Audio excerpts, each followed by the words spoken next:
Welcome to Solvetic, your channel to always learn technology easily. Below in the description, you will find useful links we used in this video.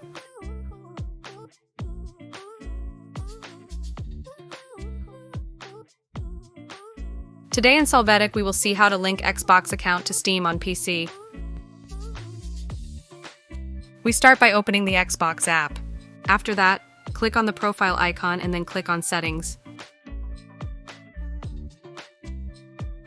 Here we will see the link option next to Steam and click on it.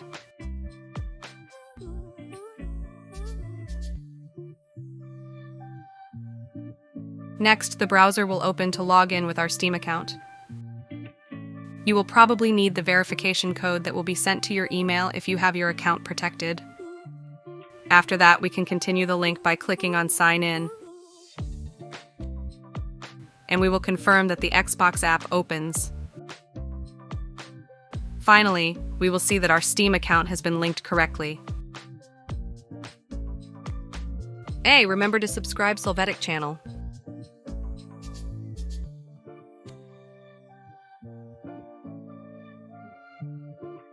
We hope it has been helpful for you. Here are links to watch more videos of your interest and subscribe to the Solvetic channel. Thank you.